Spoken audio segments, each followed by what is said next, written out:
Hello everybody, I've got two fun facts for you this week. I've got two fun facts about the day Thursday. Number one, fun fact one, Thursday, let's see if you know this one, it got its name from Thor, the god of thunder and lightning. It's Thor's day, everybody, it's Thor's day. And fun fact number two, I think you might already have an inkling as to what it is.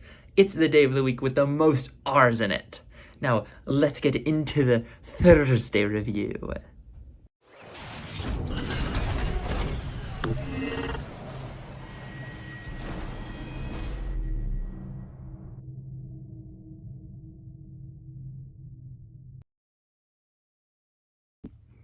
Hello everybody, back again for some more stuff, and today we're going to be reviewing the New York Times best-selling book, The Anxious Generation by Jonathan Haidt. Okay?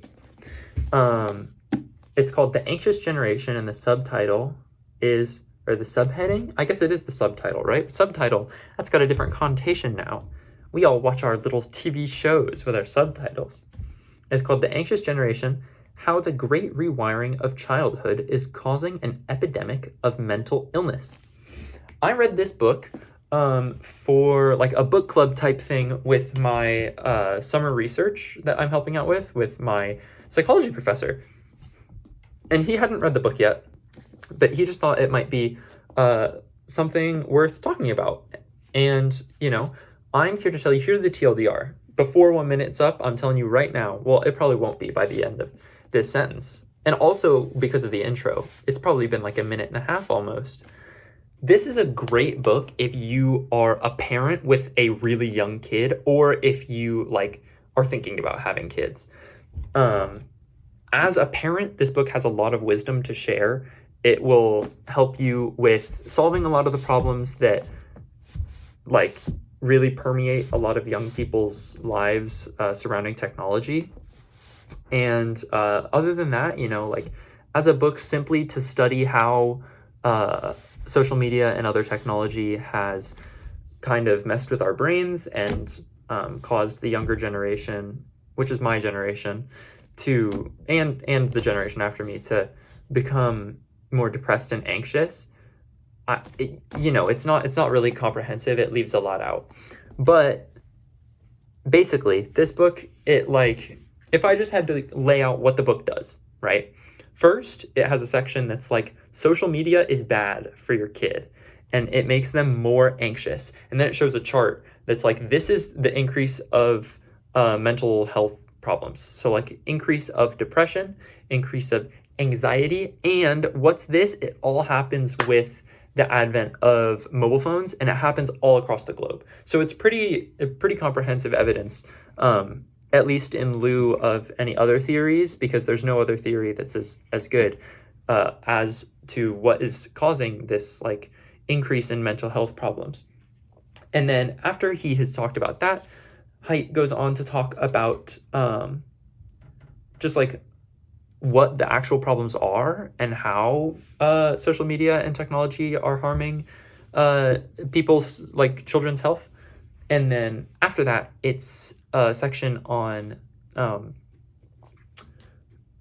how you can fix it. So the first section is true. It's like, okay, guys, kids are more depressed and more anxious. It's probably because of social media. And that's, I'm willing to say that that's true. As someone who is almost definitely more anxious and depressed because of the online era and technology and being able to text people so freely and whatnot, it has definitely added a lot of anxiety to my life, although I probably wouldn't want it any other way. It definitely has had some downsides. But when he's describing these kinds of things, also trigger warning for the rest of this, we're going to talk about some not fun things, like eating disorders, but I'm just going to mention them. Like, it's not bad. Like, I really think that this book, you know, it has like some charts like these about like anxiety and depression increasing. But I think that when it's talking about why social media is harmful, the main thing it talks about really is like, it's pulling people away from their like normal childhood. So like as opposed to going out and hanging out with people outside and like communicating normally, they're instead communicating online, and that's really bad. But I think that there's a lot more to be said about the way that like algorithms and just like the interconnectedness of all people even have really centralized culture towards beauty standards. So there's kind of like a way that you're supposed to look, you know, and a way that you're supposed to act. And I think that that's becoming more and more obvious younger and younger. Like my friend's little sister, my girlfriend, Camelia. Sorry, I'm gonna bleep out her middle and last name. I just got excited. My girlfriend, Camelia, her little sister was like, I can't make that joke. That's cringe. And I was like, you are too young to be saying that. Because she's in like 5th grade at the time, talking about how like this one joke is too cringe. And she's like, I can't believe like you can't say that. And like that's just not the vibes in 5th grade. In 5th grade, I'm watching Smosh Pokemon in real life, Pikachu use AK-47 attack, and being like, this is the craziest thing ever. That would not fly today. People would be like, that's so cringe. And it's crazy that people already know that when they're in 5th grade. Like, the zeitgeist is really consuming younger and younger and younger audiences. And, you know, this also just contributes to increasing, like, rigidity in beauty standards. Like, you'll also see now kids who are so young make videos that are like outfit of the day, and it's like, dude, why are you fashionable right now? You know, it's not like outfit of the day. I got my awesome freaking Bluey shirt on. My shirt has Bluey on it, and the Bluey is the best. It's like an outfit. Like they're dressing better than me, except for my Mao friend's hat. I love this hat. I got it from my friends. Thank you, Dusty. And Gabe. But yeah, like just the idea that these beauty standards are pushed onto kids so young is like really stressful. And like you might be saying, oh, what's the harm in like, you know, kids saying things are cringe, or what's the harm in like kids dressing better? But it's just like a new level of anxiety and a new level of depression if they don't live up, or if they're shunned, because like the culture is so dense and like thick now. The atmosphere is so thick, you know, of what you're supposed to do. So there's just like so much more opportunity for kids to become anxious. And, you know, beauty standards getting worse and worse. People are comparing themselves to people who are less and less realistic. I read this article, I'll link it in the video if anybody's interested in reading it, about like social media hashtags surrounding health and fitness and body image. And like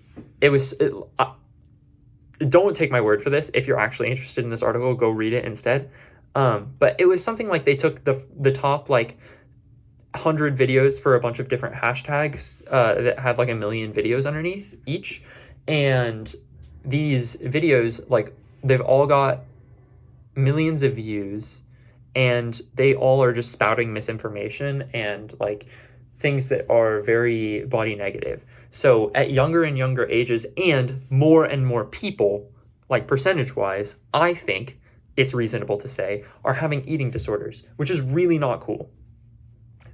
That's not mentioned in this book. None of that is mentioned in this book because there's not really conclusive evidence on it. This book is very like focused on what studies have been written, the literature that's out there, things like that. And, you know, in doing that, it is very sound, and everything they say is pretty much just correct about like depression and anxiety, but it also just is missing on a lot of fronts. But that's okay, because it's not what the book is trying to be. This book is trying to be for parents. So it tells you your kids are anxious. It's because they're not hanging out with their friends in real life. And like, you know, that part of the book I'm not so sure about. I also think, you know, they kind of touch on video games, and they touch on pornography, and they touch on a few other things that are kind of similar to that, you know, and I just think they warrant more attention. And it just made me feel like they were kind of out of place in this book. But essentially, Haidt says we have collective action problems that make this so difficult.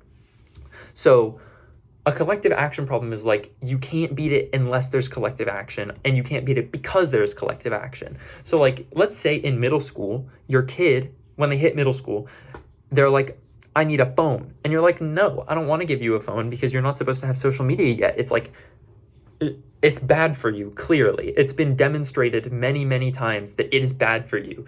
And then your kid is like, all my friends have social media though. That's what they say, okay? That's what this kid says. And what are you going to do, right? Let's say you don't give them social media. You say, I'm going to protect my kid. Are you protecting your kid? They're like done in social situations. They're done. It's over because all the other kids have social media and the way that they're communicating is so much more free. Let's say you have a kid who you even give them a phone and you say, no using your phone, like you have to leave your phone at home during school. You can't use it. What's realistically going to happen is there's a group. Let's say he has a group of 5 friends total, including him. This group is going to have a group chat with him in it, and then they're going to have a group chat of 4 people that's not including him that is in school. And these people are going to text during school or after they get out of school. And then, you know, that just ends up creating some kind of social isolation for the one kid. It's really difficult to limit your kids if you're the only one limiting them. And Haidt just gives a lot of good examples about how to kind of overcome collective action problems, both on a policymaking standpoint. I think there are a lot of good things raised about like things that we could lobby Apple to do, and then also things that individual parents can do. So like, you know, I think one of the like something that's similar to something he said. I'm not going to just like describe the entire book because like read it if you're interested. It's like a bestseller for a reason. If you're a parent, I actually really do recommend reading it. And you can get it on Audible, and it's not a very long read. Like every chapter is like an hour or something. And if you speed it up, which you always do, because like the Audible readers read really slow, then it's even less than that. So, but like one of the types of things that they suggest to get over collective action problems is like if we're talking about gaming, something that would be like that is like, you know, if you want to limit your kid to 30 minutes of video games a day, then it's probably making their gaming less good for them because it's less of a social interactive thing. They're not hanging out with their friends whenever they're gaming, and just because of the fact that they're limited. So if you reach out to other parents that your kid is friends with and set the same limits at the same time, you can say, okay, 30 minutes of gaming, like at 2 p.m., you know? And then at 2 p.m., both your kids get on, they game together. They're having a ball. They're having a blast, you know? And just things like that, like coordinating with other parents like that. There are some things suggested that are ways to get the neighborhood more active because, you know, it's difficult to make friends just in the neighborhood now. And it wasn't when like my parents were kids. You would just like go outside. I know my mom literally just would go out and hang out with a bunch of kids that she didn't know, which is like unfathomable to me as like a Gen Z guy, you know? But they're like playborhoods is like a word that he uses. There are a lot of things like that. And this book really, really emphasizes that it's important to give your kid a lot of autonomy and let them, you know, do things on their own without parental supervision all the time. And that sounds scary, but I do really encourage you to read it. You don't necessarily have to agree with everything he says on that, but I just think like the collective action problem stuff is just like too good to ignore if you're a parent. That being said, the neighborhood stuff is like a little, there's not a word to finish the sentence I'm thinking of, but really what I'm trying to say is it's like focused on what you would do if you were in an upper middle class white neighborhood, and maybe that doesn't apply if you're not. So like, you know, you can't really just like leave your kid outside if they're like in a dangerous area, you know? But I think a lot of the stuff in here is good to read if you're a parent. I really recommend this book. I personally gained almost nothing from it because I'm not a parent. I never planned to be a parent. And I'm more interested in the research on like how anxiety and depression have evolved from the cultural stuff that's come as a result of social media. So yeah, that's going to be the end of this episode. I'm not going to put a link to this book in the description. It's The Anxious Generation. You can look it up. I don't have like an affiliate link. I'm just a little fella. So anyways, guys, that's going to be everybody comment below. Or do you plan to have children? Or if you already have them, do you have children? Anyways, guys, that's going to be the end of this episode. Like, subscribe, do all that good stuff, and yes, goodbye.